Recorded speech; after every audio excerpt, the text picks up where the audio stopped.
Aliansi Rado, Rakyat Anti Dominasi Oligarki, kembali menggelar aksi protes terhadap perusahaan tambang emas di Kabupaten Pohuwato pada Senin siang 25 Agustus 2025 di titik nol perusahaan Panigold. Aksi ini dikomando langsung oleh Jenderal Lapangan Mahmudin Mahmud, SH, yang tampil di barisan depan massa. Dalam tuntutannya, Rado menegaskan bahwa perusahaan hingga kini belum menunaikan kewajiban pembayaran tali asih kepada pemilik lahan. Padahal, kompensasi tersebut menjadi hak dasar masyarakat yang terdampak langsung dari aktivitas tambang. Mahmudin Mahmud menekankan, penundaan pembayaran tali asih adalah bentuk pengabaian terhadap rakyat kecil. Menurutnya, hal itu hanya mempertegas watak korporasi yang bersekutu dengan oligarki, tanpa memedulikan penderitaan masyarakat. Jadi terkait dengan aksi yang dilaksanakan oleh Aliansi Rado, jadi tuntutan kami, saya sebagai Jenlab, sangat jelas tuntutan kita adalah mendesak Merdeka Cavern Gold untuk segera menyelesaikan persoalan ganti rugi lahan milik masyarakat Kabupaten Pohuwato yang sejauh ini belum diselesaikan. Tuntutan kami sangat sederhana.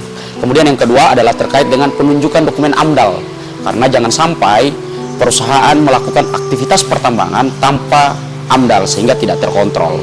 Kemudian yang berikut yaitu apabila kemudian perusahaan tidak dapat menyelesaikan segala persoalan mengenai kepentingan kerakyatan, maka kita meminta agar segera berhenti dan tidak melanjutkan progres aktivitas perusahaan sampai kepada produksi. Karena berdasarkan undang-undang pertambangan bahwa izin pertambangan rakyat menjadi prioritas, segala kepentingan rakyat menjadi prioritas, sementara kepentingan perusahaan itu adalah urusan berikutnya. Nah, sehingga dengan ini tuntutan kami sangat jelas. Kalau ganti rugi belum selesai, maka aktivitas perusahaan harus diberhentikan sementara atau setidak-tidaknya tidak maju kepada proses produksi. Kemudian, kalau dokumen AMDAL tidak dapat ditunjukkan, kami berharap dari pemerintah pusat dengan adanya aksi yang semakin masif dilaksanakan, pemerintah pusat dapat menyoroti ini dan akan memberhentikan Merdeka Cavern Gold untuk sementara untuk melengkapi dokumen AMDAL apabila tidak ada. Kira-kira sekian. Terima kasih. Selain soal tali asih, Rado juga menyoroti persoalan AMDAL atau analisis mengenai dampak lingkungan. Mereka menilai, dokumen AMDAL yang seharusnya menjadi dasar keberlanjutan lingkungan, justru diabaikan oleh perusahaan. Mahmudin menegaskan, jika AMDAL tidak dijalankan secara ketat, maka kerusakan lingkungan di Pohuwato hanya tinggal menunggu waktu. Alih-alih membawa kesejahteraan, aktivitas tambang justru akan meninggalkan jejak bencana ekologis. Rado menilai, praktik semacam ini adalah bukti nyata kesewenang-wenangan oligarki yang dibiarkan tanpa kontrol sosial. Oleh karena itu, peran aktivis dan gerakan rakyat menjadi sangat penting untuk menjaga hak masyarakat dan lingkungan. Dalam aksinya, massa Rado menyerukan agar pemerintah daerah dan aparat penegak hukum tidak tinggal diam. Negara, kata mereka, tidak boleh kalah oleh kepentingan oligarki yang menggerogoti hak rakyat. Mahmudin Mahmud menutup orasinya dengan peringatan keras. Jika perusahaan tetap mengabaikan pembayaran tali asih dan menjalankan AMDAL secara asal-asalan, maka rakyat akan terus bergerak. Baginya, suara rakyat adalah kekuatan yang tidak bisa dibungkam oleh siapapun. Dari Pohuwato, kontributor tim media GTV Channel Gorontalo, Febrianto Detu, melaporkan. Di mana itu, Pak? Di Parabola.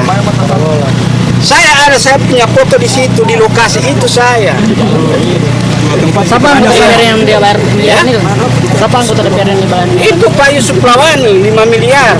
Dalam satu titik itu 80 juta. Itu kalau Bapak dapat info 5 miliar itu dari mana, Pak? Dari perusahaan. Dia yang sendiri pertama dibayarkan di sini, daerah Pohuwato ini. Kan DP ini baru saya cuma mau dibayar 2 juta, 3 juta. Sampai lokasi basar. Berapa titik tipe lokasi? 2 titik. 2 titik. Masing-masing ukurannya sama? Iya, sama. Ada yang ukur yang gode-gode itu yang dari perusahaan dia. Saya tidak tahu namanya kalau saya. Per meter berapa, Pak, dibayarkan? Kurang tahu ya. Itu cuma waktu dulu itu 80 juta satu titik. Itu kan per kelompok pada waktu itu. Kalau saya tidak, saya sendiri saya tidak. Sebelumnya sudah pernah perusahaan datangi, Pak, terkait dengan lahan yang Bapak yang belum dibayar itu? Sudah, saya pernah ke kantor, Pak. Baru? Tidak ada seperti ini. Oh, pernah diundang? Sudah diundang di sana, di sini, terus masih mereka tinggal di sini. Ya, tidak penawaran harga begitu. Penawaran waktu di kantor di Hele itu 2 juta. Saya bilang, Pak, tolong pahami dulu, mana mau diambil 2 juta, yang lain miliaran, baru saya punya mau ambil 2 juta. 2 juta 2 titik ini? Iya, saya bilang apaan ini. Terus harapannya Bapak? Harapannya? Cuma pembayaran itu ya adil lah, biar tidak sampai 1 miliar, oke lah. Yang penting kita bisa kasih Sepadan, kuliah ya. anak-anak, Sepadan dengan- kita bisa bangun kos untuk masa depan. Saya kan so tua kan, harus pahami lah. Berarti bapak punya 2 titik belum dibayar? Belum dibayar sama sekali. Cuma 2 juta itu Pak ya? 2 juta. Tapi Tipas tidak kuasai lagi itu ya. So tidak, baru so perusahaan kuasai mau apa lagi saya. Itulah ini sebenarnya tempat pencariannya bapak. Iya, Bapak kerja di mana? Tidak kerja. cuma jual es dan Oh, Nasi kuning. jadi dulunya penambang sekarang jadi Iya. alih profesi. Iya, tapi setua kok tidak boleh mau apa-apa lagi.